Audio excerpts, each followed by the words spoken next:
बिहार विधानसभा चुनाव से पहले जेडीयू की पहली उम्मीदवार सूची ने सियासी हलचल बढ़ा दी है।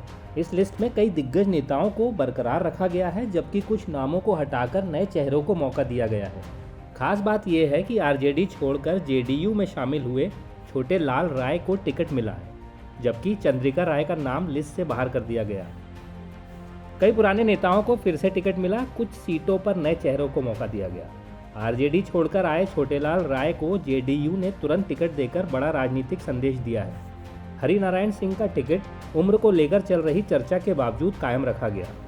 बरौली सीट पर रणनीतिक बदलाव हुआ है, यहां से मंजीत सिंह को उतारा गया है। टिकट कटने से कई दावेदारों और कार्यकर्ताओं में नाराजगी है। पार्टी दफ्तर के बाहर विरोध के सुर भी तेज हो गए हैं।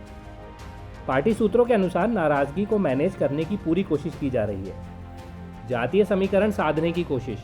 विशेषज्ञों का मानना है कि जेडीयू ने इस लिस्ट में जातीय संतुलन को ध्यान में रखकर ही अधिकांश उम्मीदवारों को चुना है। सुरक्षित सीटों पर भी पार्टी ने अपने भरोसेमंद चेहरों को उतारा है। चिराग पासवान की पार्टी के साथ तालमेल पर सवाल।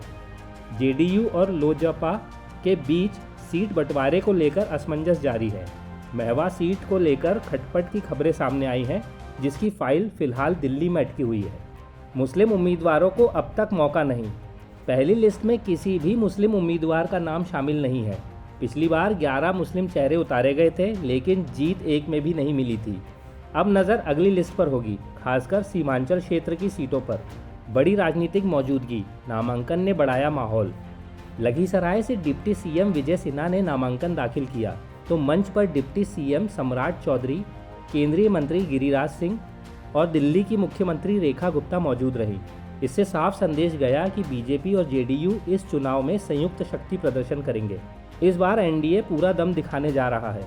बड़े चेहरे मैदान में हैं। रणनीतिक टिकट वितरण और सोशल मीडिया पर एक्टिव प्रचार के साथ चुनावी मुकाबला बेहद दिलचस्प होने वाला है।